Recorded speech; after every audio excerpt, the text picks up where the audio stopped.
Hello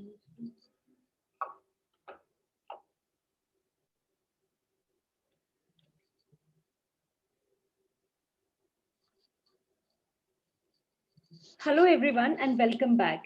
We've had an amazing day at Unconvention today and have few more interesting sessions planned ahead. For those of you who have just joined us and could not attend the sessions earlier, the recordings of those sessions would be up on the platform soon. Our next masterclass is brought to you in partnership with the Nudge Center for Social Innovation. It focuses on global innovation trends in Agritech and their relevance for small farmers in India. With this, I hand over the floor to Utsav from the Nudge. Over to you, Utsav. Thanks a lot. Good evening, everyone. My name is Utsav Mishra, and I welcome you all to this session hosted by the Nudge Center for Social Innovation. The session consists of a masterclass, followed by a fireside chat, and ending with a Q&A from the audience. Without much ado, I invite Jan Verhagen, Senior Researcher, Agrosystems Research, Wageningen University and Research, Netherlands, to start his masterclass on global innovation trends in agritech and their relevance for small farmers in India. Over to you, Jan. Thank you. Thank you. Thanks for the invitation by Nudge, and I'm happy to be here. I've prepared a small presentation, which I will share with you now. It's about global innovation trends in agtech, and we've tried to link to the relevance of small farmers in India. I work at the Wageningen University and Research Center, and together with my colleague Kalyan, who is also online at the moment, we've prepared a presentation. My name is Jan Verhagen. I'm a researcher at the Plant Sciences Group, trained as a soil scientist, but moved more into agronomy. I've been working in Southeast Asia since the late 80s. Yeah. On the first slide, you see actually the main drivers of agriculture: growing populations, biodiversity, agricultural land, so increasing production, because if we stick to terrestrial systems, we have to increase productions to feed the growing population, and food quality. That's an important one. Over the last years, decades, we've been focusing very much on the caloric intake, but we're moving more and more towards the nutritional intake, so linking to health. Most of you, I think, know that the global challenges are actually defined within the Sustainable Development Goals. And agriculture links to quite a few of these. It's both in the economy and society. Economy, because agricultural commodities are traded, obviously. Society, because livelihoods depend on agriculture, but also the biosphere. I mean, the agriculture is the closest thing humans get to working with the planet, if you like. In Wageningen, we focus on mainly the biophysical environment, but also on food and nutrition security, linking to zero hunger. It's the production and consumption. That's number 12 in the SDGs. Climate change, both adaptation and mitigation, linking to 13, and biodiversity, life on land, but also in aquatic systems, but mainly we were talking about life on land here in this context. There are lots of others that we clumped. End of poverty is obviously an important one, and I believe it will become more important given the COVID and the livelihood strategies that are linked to agriculture. Also because it links to climate change in the sense that agriculture is a climate sensitive sector, so climate change will have an impact on the potential of agriculture. So that setting, that's important for us also to link with policymakers. The other thing that we see, the global trends, there are a few things, and they've been ongoing since the mid-term of the last century. Globalization and urbanization are very prominent. I mean, globalization of markets, but also knowledge and even contacts and industries are becoming more global in that sense. Urbanization, increasing urban populations, which also shifts diets and needs of populations. Technology has always been an important driver of changes in agricultural production. It also is a driver in the negative term on environmental pollution. The recent branch on the technology end, and it's becoming more separated nowadays, is the digitalization. It's how people work and have access to ICT in digital communication means and digital information. Climate change is obviously a big one. Later at the end of this year, we have the COP26 in Glasgow. I think it will be largely virtual, but it's not set yet. Biodiversity, I think that COP meeting has shifted to the end of the year. It was first planned in May, but due to COVID, it's also shifted. And health, global health has obviously become a big topic also with COVID. It was already in terms of nutrition, so partly linked to urbanization, because health issues in urban areas are a bit different from the countryside.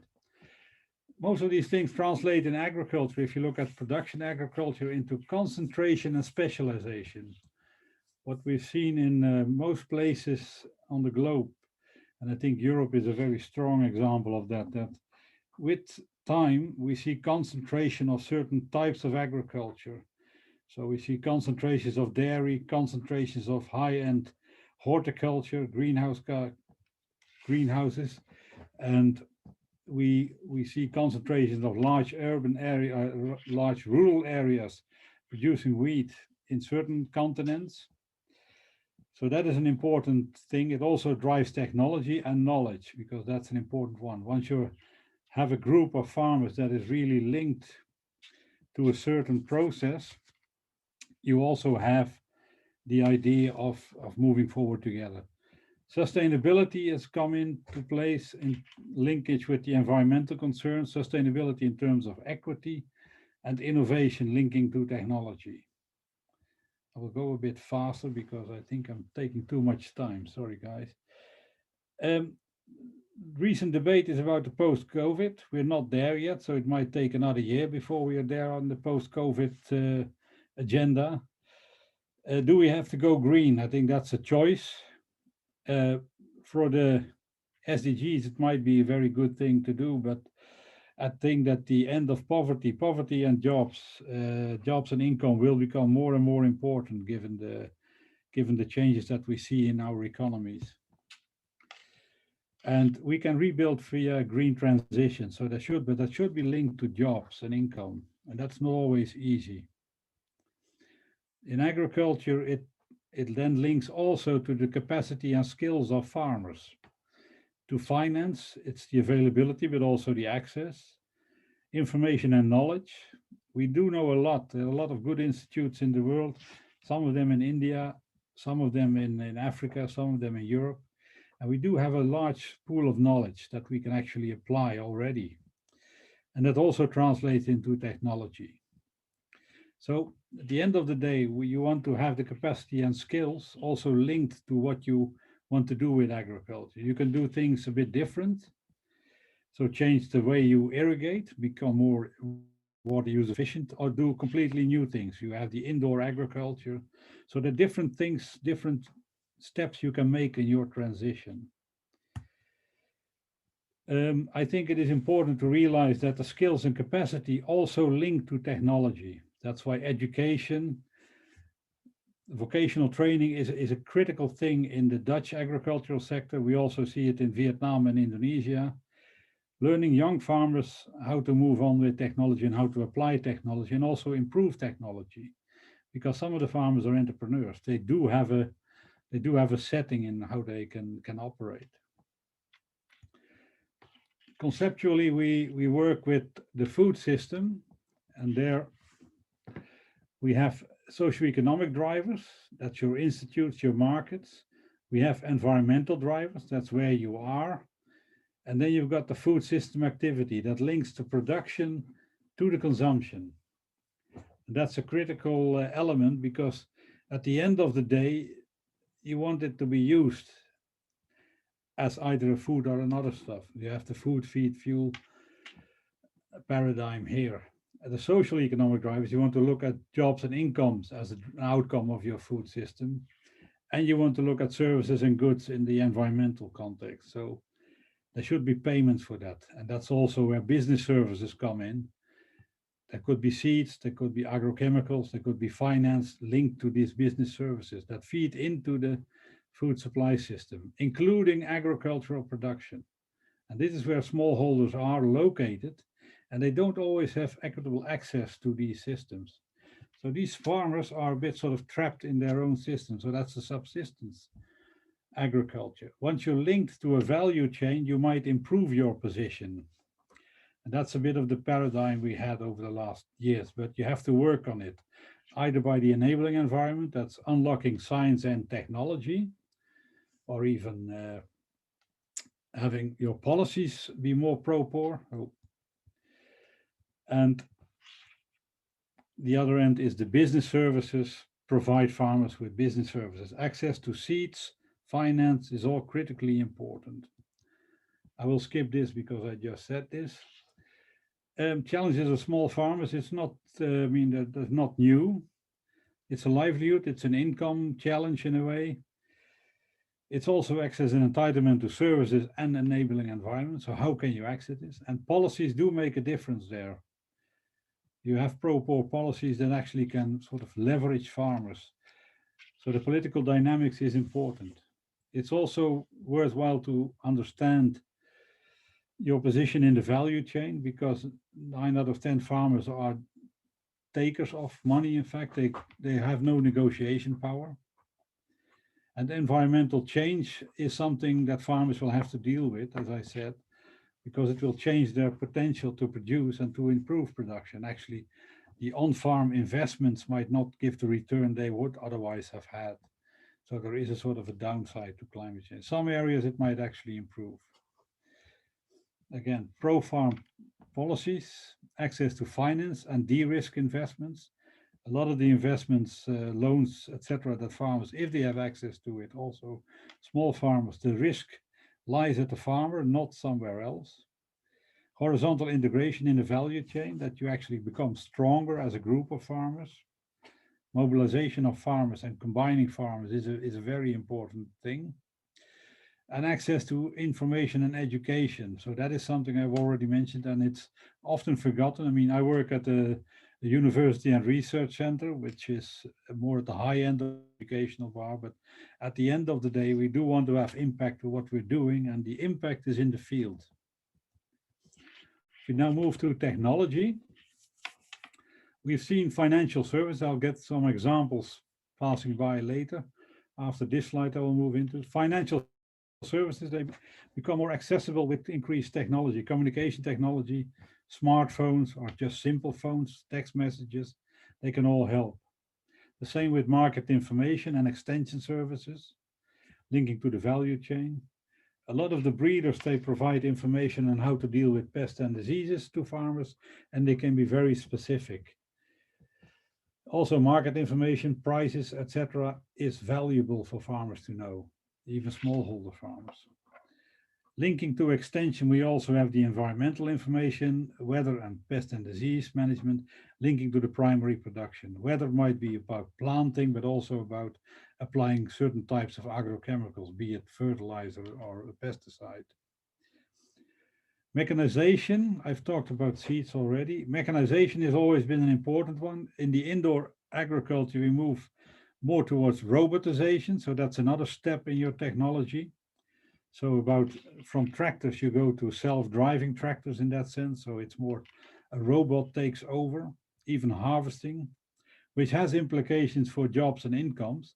And it also has implications for the skills and capacities of farmers or people operating the robots. Remote and close sensors, that's an important one in terms of understanding what is happening. Could be in the crop, could be in the soil. The most simplest examples are linked to irrigation. If you look at the soil moisture contents, you can measure it, and then you can actually automate your irrigation system if you want. So there are a lot of options there, but it's all technological driven innovation. And the larger part of the increase in yields per hectare in Europe and North America have been driven, and also in internationally, especially with rice, have been in this realm, especially with seeds. It's not per se that the biomass of total rice increased, it was the distribution. So more went to the grain and less to the stem. So you get smaller rice varieties, but more grains. The same with taste. The sugar content in apples didn't change that much, but the bitterness was lost. So you can do a lot with breeding. So there's a lot of things we do with breeding. Some examples, and this is a project in Indonesia. That's an insurance scheme where we use remote sensing to actually provide crop insurance to farmers. It's mainly related to droughts and flooding, and also given advice with weather forecast on a third crop feasibility. So we have about 200,000 farmers on Java, Indonesia. That's the main rice producing area in Indonesia. And it's a business model that will become self-financing after several years. But the idea is that we provide the insurance company also, because serving that many farmers, and they're all smallholder farmers, in a short time, because that's what you need to do with an insurance. If some disaster happens in the beginning of the growing season, you have to move fast and be eligible enough to actually transfer the funds very fast. So you can send somebody out every time. So you can do with remote sensing a lot of the tasks that would otherwise have been done in the field. And on the information technology on seasonal forecasting, you can actually advise on whether a third crop of rice is feasible or not, what the risks are related to that crop, and then advise to go for another crop. In the potato, this is about spraying. There's also very practical. This is on the potato crop. There's late blight. That's a very strong infectious disease that can destroy a crop. And you can spray against it, but you need to know when to spray and how to spray. So it's basically having a decision support based upon weather data on when to spray and how much to spray in relation to the biomass of the crop, obviously. So you need to have some sort of idea of growth phase of your potato crop.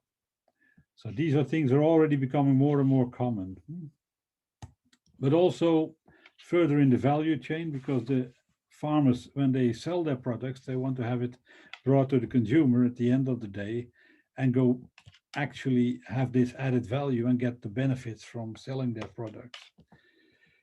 Cold storage, and this is more atmosphere, this is control of atmospheric, controlled atmosphere. So it's controlled cold storage, but controlled atmosphere as well, which is a sort of an add-on.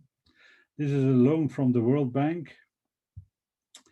And the market is then also secured for the smallholder farmer if they can bring their goods, their products to these sort of stores. So that is the interesting part of this one. Other one, which is this is in India, this one also. This is one that's small scale irrigation, that's what I already mentioned before. Having some sort of smart irrigation system with sensors, so that you know when you have to irrigate and how much. At the higher end of this value chain and more into the linking to the markets, we see that we also have the logistics embedded in the system. So where are your harvests and how you can reduce food losses and actually improve the efficiency of your value chain. And you can do that by real-time simulation. So that was done for fresh coconut. So these are some of the examples, and the last ones might seem a bit off from smallholders, but every farmer working for the market, it depends on the market. So these elements become important, and these elements will also trickle down into the lower segments of the market.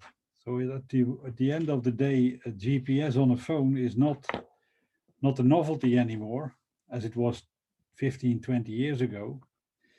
But it's something that is normally done. So every farmer, if he takes a picture of a crop, you instantly know where it was taken and when it was taken. So these sort of information you can just carry forward. And that's about learning. I think this is my presentation. I hope I gave you some sort of flavor of what we're doing in Wageningen and how we can actually contribute. It's also important to realize that technology is important. Thank you.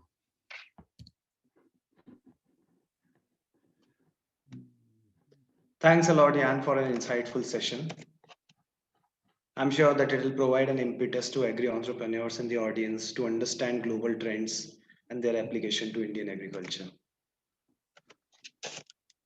Moving on, in the next segment, Sudha Srinivasan, CEO, the Nudge Center for Social Innovation, will have a fireside chat with Jan, who will be joined by Kalyan Chakravarti Buntu Buena, account manager for Asia at Wageningen University and Research, who has been a researcher and has been working with Wageningen University and Research for last 7 years. I invite Sudha and Kalyan to join us. Over to you, Sudha. Thank you very much, Utsav. And thank you very much, Jan, for that very nice session. Welcome, Kalyan. Would like to kind of just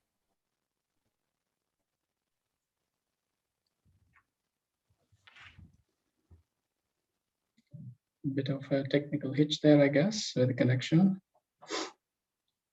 Utsav, are you able to hear?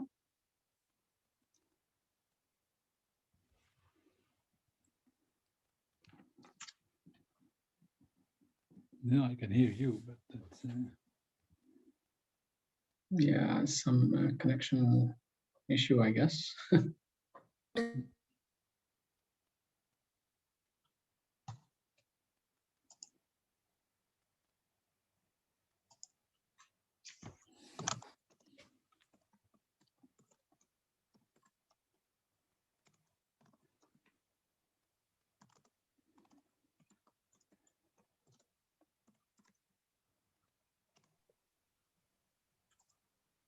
Hi, Utsav. Yeah, I think Sudha is facing some issue with her internet connection, maybe. No worries. I think she's back, yes. looks like we had tech issues. Yes, no worries. Back, sorry.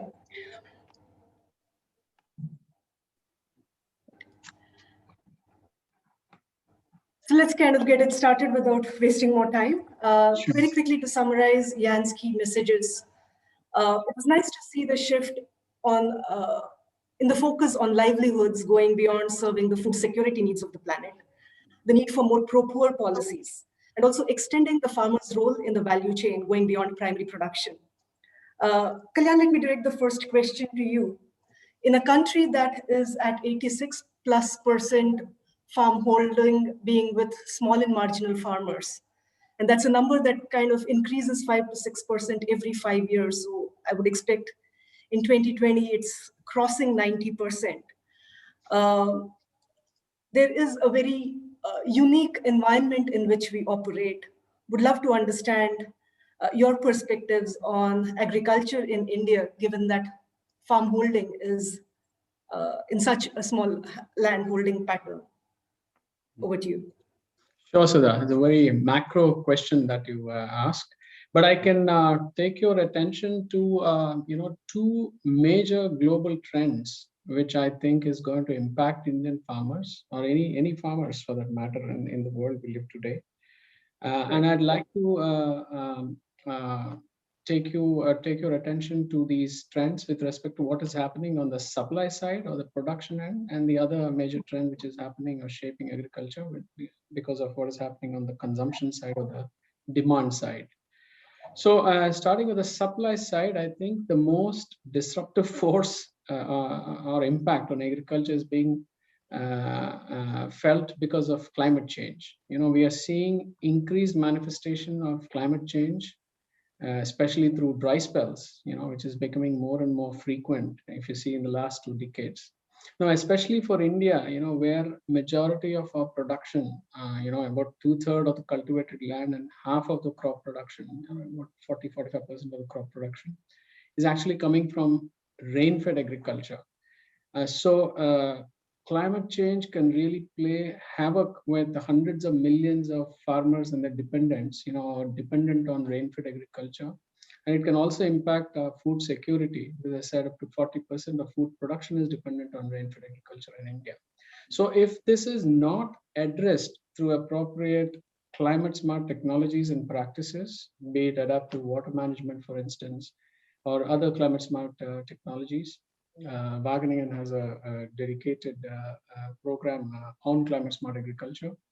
Unless we are able to tackle this issue of climate change in the way farming is done, I think it is going to be a very, very major disruptive force, which is not in the benefit of farmers or consumers. Coming to the demand side trend, I think this can be both positive and or negative for small farmers. It is actually the increasing awareness levels of consumers and their increasing discern, for food safety and food quality. Now, this is very relevant for farmers because this increasing discern is ultimately going to determine whether farmers will or can stay in business and enjoy the increased price realization that the consumer is willing to pay, or whether they'll be kicked out of business because the consumers will start preferring imported or better quality produce, be it from the neighboring states or other regions or even countries. It's, as we talk, it's already happening for commodities such as apples. So there's a huge, I think it's now valued at $200 million worth of apples India is importing, because of lack of the right quality of apples in the country. So I think these are, at least if not all, the main trends that come to my mind, Sudha, if I've answered your question. Right. Jan, would you like to weigh in on that as well? I think both on the demand and consumer side, there are distinguishing features of India as a market. Would love your thoughts. Yeah. India as a market, I mean, that's a bit about how you also want to conduct agriculture and how you see agriculture as part of your economy or as part of livelihoods of people. And the balance is something that's also partly, I think, a political end, but in agriculture that we see over the globe, it is more trade oriented, and it can be very local markets. And then indeed consumers are important. So you have to be able to sort of play into the needs of the consumer. And there India, I think, also has an advantage. It has a huge consumer market, in fact. So how to connect these dots, that might be the difficult one. And that's why I also stress the supply chain, because you need to provide quality people to quality material to the people that demand your product. So, and then your economy becomes in, that's the pro-poor policies, how you actually can make that work in an equitable and fair way. That is something that you have to organize, because it doesn't always happen just naturally, if you like. And that, I think, is a big challenge. The other challenge is obviously to improve your agriculture and whether you can have enough income for that livelihood. I mean, that is always the balance. I think in most places on the globe, we also see farmers moving away from agriculture. So young generations are not taking over. And that is a real concern, because you need young farmers to be more entrepreneur-like. And that also changes social arrangement. Thank you. And it's clearly seeing that in the young generation of rural youth in India, where the aspirations have gone beyond primary production. They no longer want to do what their forefathers did. You made an interesting point, Jan, about the objectives and even the vision for agriculture. And the private sector and government probably have fairly different ideas of what that needs to be. And it almost feels like, whose job is it now to drive a concerted strategy, a certain vision that everyone signs up for, in creating a rallying cry for agriculture that serves the need for livelihoods, as well as delivers on positive social and environmental outcomes while increasing the income of the farmer. Any thoughts on whose job it is and how it can be orchestrated across the various stakeholders?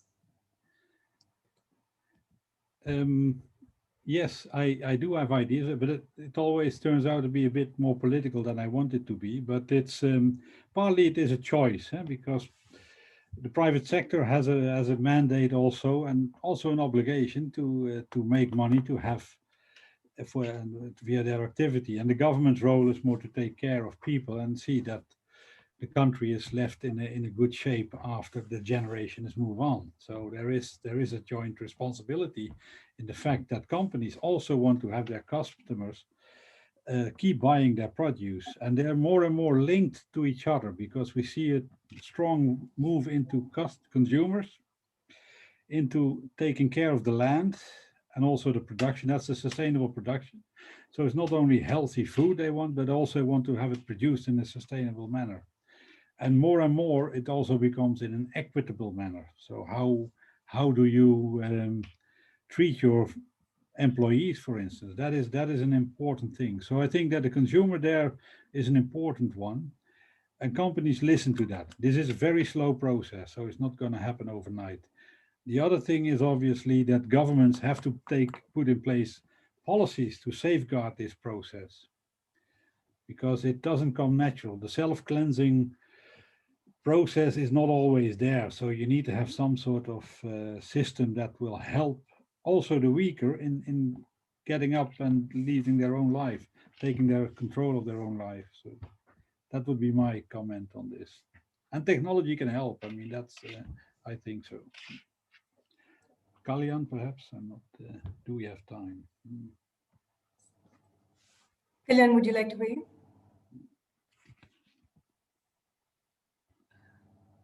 Kalyan, you're on mute. Sorry, Sudha. So I'd just like to add to what Jan already mentioned.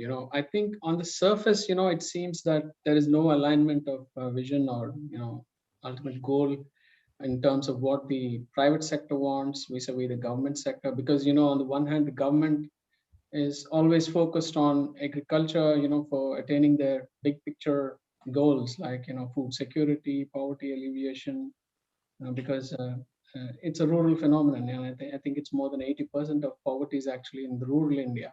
And even for rural job creation and also to prevent migration. So to meet these challenges, the government has definitely an interest in agriculture. And that is their objective or vision on the sector. And then for the private sector, we see them more focused on their return on investment, because of course it's the profit motive that most of the private sector operators are. Nothing wrong with it. And of course they have to also protect their shareholders' interest. But I think what is interesting is that knowingly or unknowingly, both private and government sectors there is an underlying interest, which where there is an alignment between them, which is both need the agriculture sector to be vibrant, because unless agriculture is vibrant and profitable to farmers, it will not help either the government's needs or the private sector's needs. For the government, there'll be huge challenges with food security, on employment, if agriculture is not vibrant. And for the private sector, they'll be out of business, be it agri input companies which are dependent on farmers to buy their inputs, or for agriculture output companies which have to procure and sell it to the consumers. So I think once this realization kicks in, that it is equally important, if not more, there's a balance there. Both need each other, and both need the agriculture sector to be vibrant and profitable for its key stakeholders, which is the farmers. So I think NGOs and knowledge institutions can play a very big role there. Maybe Jan can elaborate later about the Dutch triple helix model. It happens here as a rule rather than an exception, where the private sector works along with the government or public sector, and knowledge institutions play a facilitatory role in bringing them together while formulating their vision and strategies in the interest of the overall development of the agri sector. It almost sounds like a Samaj Sarkar Bazaar triple helix. Indeed. Yeah. Indeed. And another driver perhaps of this common objective of public good is in the area of climate resilience, right? Adaptive solutions to climate change, and also conservation, driving long-term sustainability of agriculture. Jan mentioned the opportunities in life sciences research, for instance, that makes a big shift in the way agriculture has been seen in this country. And research and science advising policy Would love your thoughts on, again, perhaps start with the triple helix, but also elaborate on how climate change can be jointly addressed by the key stakeholders in the development agenda. Yeah, the helix is, in the Netherlands, it's common sense because we go for impact. That's the main thing that we want to do, and we want to provide solutions. And sometimes these solutions are very technical, and sometimes they're organizational or more structural.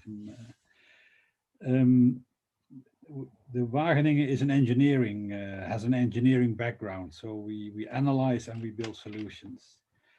That's important. We also realize that we have to touch base with reality because we're an agricultural science institute. So, and although we dream about very innovative and faraway systems, we actually also worked on space travel and how you can actually feed people on space travel. It was years ago. We also see the reality of today. But the reality of today is also that in private sector, there is also a lot of energy that wants to do good. So that's where we want to work with. And we do that with large companies and small companies. So I think that's important. It also helps the company, but it also feeds research. That's why we also need to connect to farmers.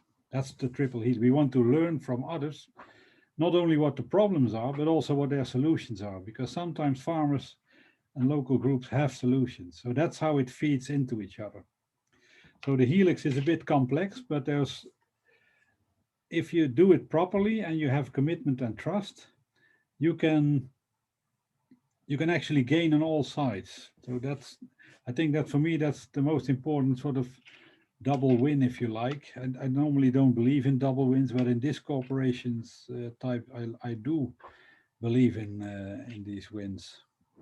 On terms of climate change is an important driver, but it's not the only change. We have to realize that, but it might be, and it will be, I think, for some areas, a real game shifter in that sense that you have to rethink the way you're doing agriculture. And that is not easy because agriculture is also very conservative in terms of, okay, we want to keep on doing what we're doing. In agriculture, if we ask in the Netherlands what you want to grow in the next 10 years, it's the same crop they grow now because they're sort of acquainted to that. So that's part of their system. It's part of the DNA. So resilience is then a very difficult thing. And that's where knowledge and innovation comes in. And that again, you need to do together with research, because we in research, we do like to think outside the box, but then go back into the box to define the solutions again.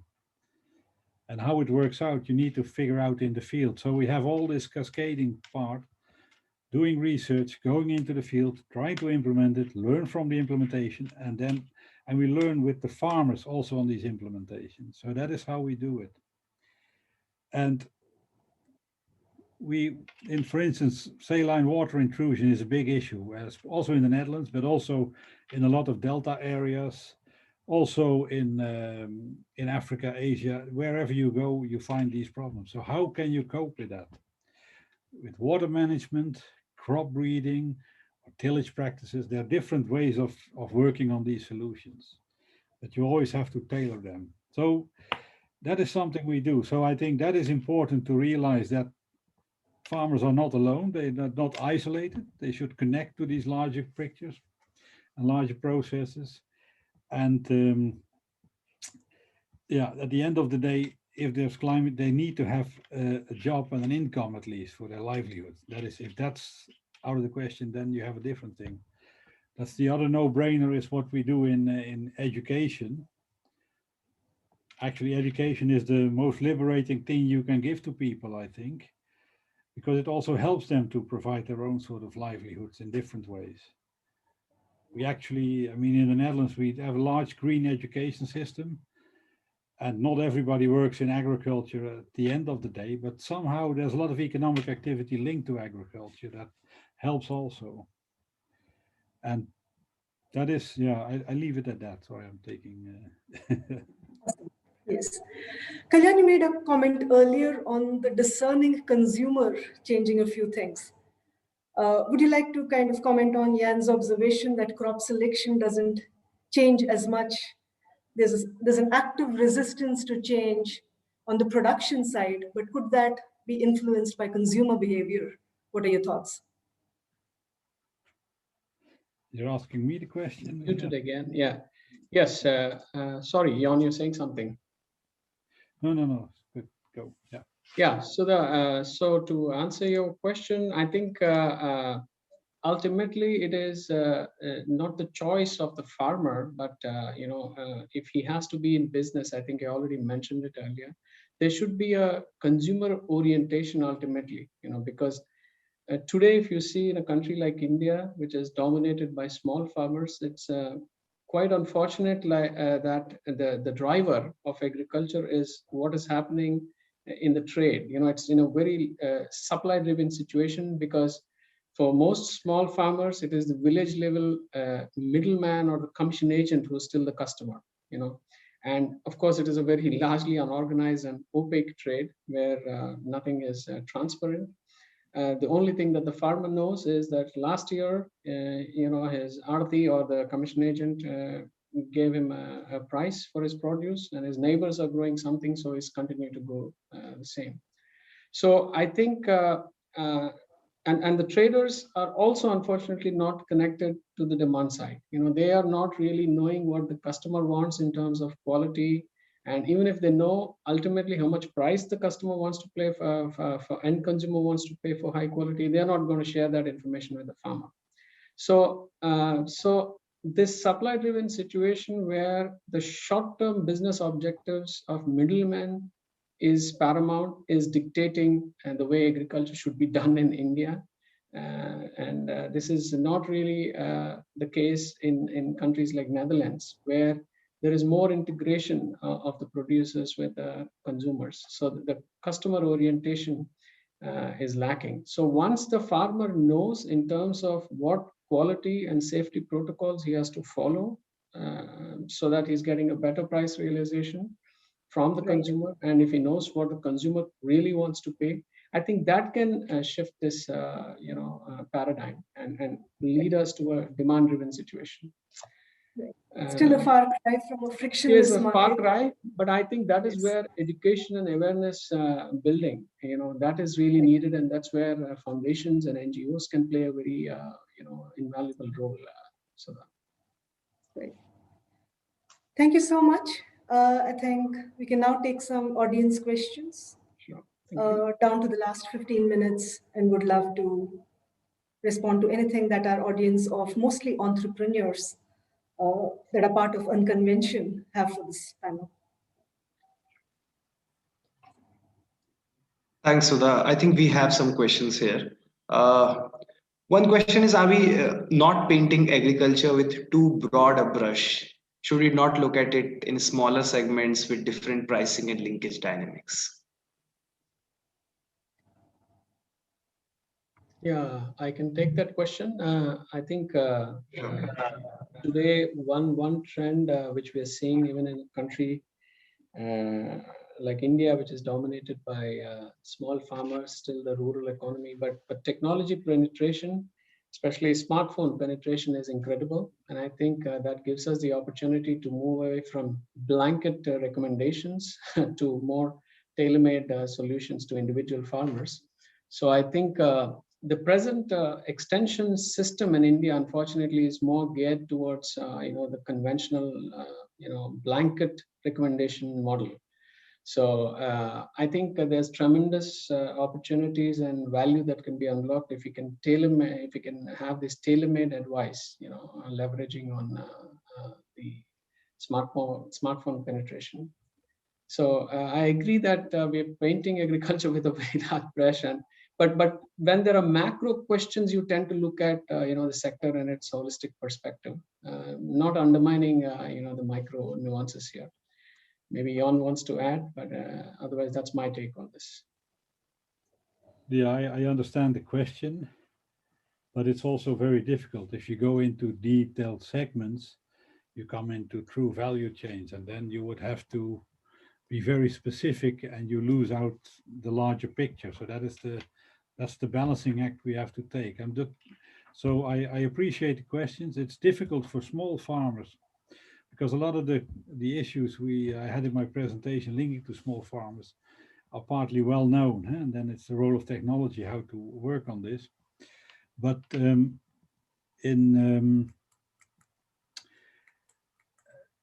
if it's the segment, if it's market segments, because if a lot of small farmers are only subsistence agriculture, it's also very difficult for them to keep on contributing to the larger economy. So they would be doing work outside agriculture. So they're not really farmers in that sense anymore. Then if they're linked to markets, then you have to be very specific on what markets you would want to link to. And that would be, for me, in my mind, that would be a smaller segment, and then it becomes very specific. I know that other countries like Vietnam is specifically trying to make that transition from smallholder farmers, especially rice growing in the Mekong Delta, into more export-oriented farmers. And this can be local market export because of the urbanizing cities. That's a policy they want to sort of follow through. Some other farmers in that region, they will go more for export orientation into international markets with a different type of setting and different type of rules. And there, the point there is that you have to link to a market, and then you have a consumer. If you're your own consumer, then you're sort of isolated, and that is, I think that is a key message in a way. And therefore you need. That's why we introduce the technologies in the value chain up to the harbors. I mean, not everybody might use these harbors, but that mechanism is important for agriculture to move. So I agree with the broad brush, but if we would have taken one example, that would have, I think, yeah, it's a choice. Sorry for that. Thanks, Kalyan and Jan, for answering that question. I think the next question is directed to you, Sudha. And the question is, what is the role of social innovation enablers like the nudge? And I think I would like to ask the next part of the question to the other two gentlemen on the panel. So, Sure. Yeah. So when we started looking at agriculture as one of the spaces to nudge top talent to solve a critical problem that the country faces, it was largely driven by the fact that while Agritech is seeing a lot of vitality in recent times, there are still these very valuable pockets where it's still a white space. This is where there's no critical mass of innovation and therefore not enough funding, right? And therefore kind of awaiting a virtuous disruption that will kind of bring into play several forces required to change the status quo. For instance, in Agritech, there's a lot happening in the market linkages space, but probably not enough happening in promoting access to affordable credit, right? In a way, kind of reduce the dependence on informal loans that the farmer faces today, which in turn actually opens up their access to markets downstream, right? Similarly, not enough happening in the life sciences space. Much of life sciences research happens in the Western, more developed world without the context of the Indian microclimate. India needs its own research and its own investments in life sciences. So one of the roles we saw ourselves playing as the Nudge Foundation was to throw light on these opportunities and kind of set into motion a process that attracts talent, and talent in turn unlocks the investments, the capital required, the innovation required, and in time, the public policy changes required to promote innovation in these underserved areas. And the Cisco Agri Challenge is a step in that direction. It's a challenge open to agritech entrepreneurs. There's a 2 crore prize money at the end of it. But more importantly, it's bringing in the ecosystem required to nurture these entrepreneurs. And we hope they make far more progress during the course of the year than they otherwise would have. thanks a lot, Sudha. I think there is a second part of this question, and That is directed to, I think, Jan and Kalyan, to you. What are the parallels for these kind of institutions which you see in the other parts of the world? Maybe deriving from what Sudha said, what are the social innovation enablers which are there in Netherlands and other areas where you have worked? Sure, I can think of our own accelerator that we have in Wageningen. It's called Start Life. It's a joint initiative of Rabobank, Wageningen, and also the provincial government body, which is called OostNL. So it's not exactly a think tank that you mentioned, but it does play the role of enabling that the startup ecosystem, which in turn is responsible for entrepreneurship, is kept afloat. And we're very proud that this has been a very successful, almost like a reference accelerator now, within Netherlands and also in Europe in the food and agri space.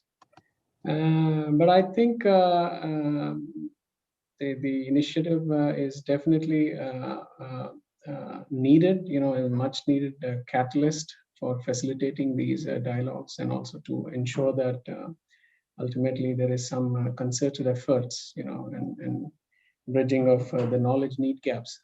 Left to itself without a facilitator, industry stakeholders and other players tend to work in silos. I think the challenges are very, very converging, and you need a holistic perspective. And I think that is where these initiatives are much needed. Yeah. Thanks, Kalyan. Jan, would you like to comment on that? Yeah, not so, just to add, because Verhagen, I said, was an engineering university, so we like to have solutions, but we also realize that solutions by themselves have to land somewhere. And we more and more work also with in the science arena with social sciences to look at human behavior.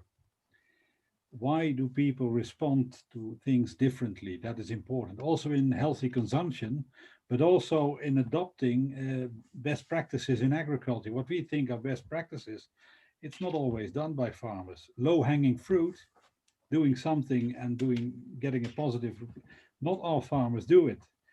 And so in Europe, we're more and more looking at the social end. So how can we actually understand? And part of it is communication, it's information, but a lot of it is communication and how you connect to getting that communication with the farmer and how to actually understand how farmers behave. I mean, in Europe, we have different countries working together. They will all respond a bit differently to either science, because there's also a distrust in science in some countries. There's a distrust in government. So then the government giving a sort of a guideline is always ignored. And so there are different ways of farmers where they respond. I mean, these are very simple examples, but they're also more in what farmers can believe they can actually change. And that is something we're trying to more and more understand. And that connection is also something that is done with the social innovation enablers. We need to figure out how to actually make things work for everybody. And that's not the one size fits all, but then actually look at how you can help people. So it's part of our DNA now in a way. Thanks a lot, Jan. Really, really helpful. I think one other question which is always elusive when it comes to agriculture or agri-tech or agri-business models is scale. So really, I mean, when a lot of entrepreneurs start up, they start working with a particular segment of farmers, and once they start scaling up, there are bottlenecks. Either the business model comes to a halt or there are some other challenges. I mean, what will you say to those aspiring entrepreneurs who are actually in the process of scaling up? What exactly are those ingredients which should be there for an enterprise to scale up successfully? Like geopotato, that is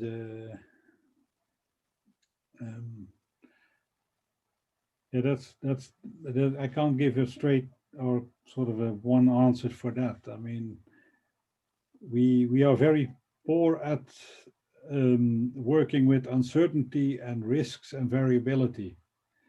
And that is also always something that we try to build in as scientists.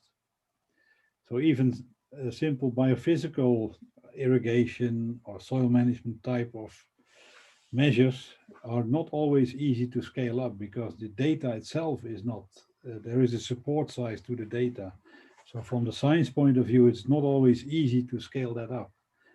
And then it becomes more an order of magnitude and a direction that you can have. And that is not always enough. So scaling up in terms of getting more farmers included, that is something we do through NGOs and extension services and also through the social innovators. But it is, yeah, that's a big challenge. We don't even know how to measure that, if you like. I'm not sure I understand the question. Yeah, maybe I will try to chip in here. Utsav, if your question is pertaining to how to deal with the challenges of scale and how to achieve scale in a small farmer-dominated country like India, where I think the inherent problem is with respect to the land holdings, so small land holdings, especially if you see crops like in horticulture, especially, you see even farmers growing for half acre or even less of a particular crop.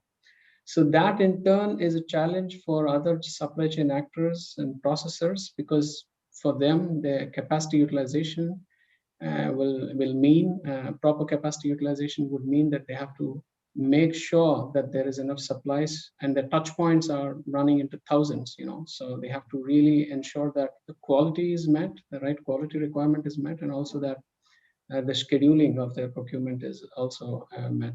So this is the challenge, but I think India has already experienced a success in the Amul model, for dairy. And I think the social engineering part at the grassroots level and educating them, and also trying to create a infrastructure at the grassroots level which can consolidate the produce at each stage. Because one good thing in India which is happening is the demand side consolidation. The last 2 decades, we've seen that the problem of scale is not there at the demand side. That's already consolidated. If you see metropolitan corridors and markets, that is there. So how to organize small farmers at the grassroots levels, at the farm end, through proper education and also setting up infrastructure for consolidation at the village level, and then move it from one level to another, like how the dairy model exactly works. You have the village level collection centers, then you have at the district level a processing, a larger processing unit, so that you have a way to now the biggest agricultural commodity in India is not rice or wheat, it's milk. So it has been done, and I think there's a lot of value that can be unlocked if we have that kind of model replicated for crops like tomatoes and other fruits as well. Sure, thanks, Kalyan. Really helpful. Sudha, I think we have close to 2-3 minutes remaining. My last question is to you. You touched upon an initiative called Cisco Agri Challenge, and you talked about bringing more and more entrepreneurship in the field of agriculture. I would like to ask you a very specific question. What do you think will be the success metric for this challenge? Yeah, I think this is one of those challenges where, of course, it's a quest for the most scalable farmer-centric solution that is out there, right? And which significantly improves the lives of the farmers by increasing their income. Also has a sharp lens on social and environmental outcomes. Right? So in the long term is good for agriculture, is kind of what we're looking for. But it is not a quest for that one winning idea. I think the success of the challenge itself is in activating the ecosystem and bringing together the various stakeholders, academic institutions like Verhagen, we have Purdue, we have IRMA, IIM Bangalore, that will contribute knowledge and research and insights and kind of break the silo that exists today between all these different towers. Make the free flow of information and knowledge possible. Also bring in the investors, the rest of the ecosystem, and be a catalyst for purposeful agri-tech. I think that would be success for the Cisco Agri Challenge. Thanks a lot, Sudha. I think that's a great thought. With that, I think we need to wind up this session on behalf of the Nudge Center for Social Innovation. I thank all the attendees and the speakers for this great session. I think a Friday evening well spent. Over to you, Thank Anand. you very much. Thank you, Jan. Thank you, Kalyan. Thanks so much. A pleasure. Thank you so much, Jan, Sudha, and Kalyan, for sharing your expertise on this topic with us. It was great to be a part of the session, and I'm sure our participants feel very much the same. Coming up next, we have a session on lessons in incubation across borders by Priya, Wilfred, and Arun, CEO of Wilgrow Philippines, Africa, and USA, respectively. You can also meet Abbas Dadla from Acumen Academy and Sushant and Nishit from Caspian Debt in the networking lounges. Thank you, everyone who joined us for the session today, and see you all very soon. Thank you.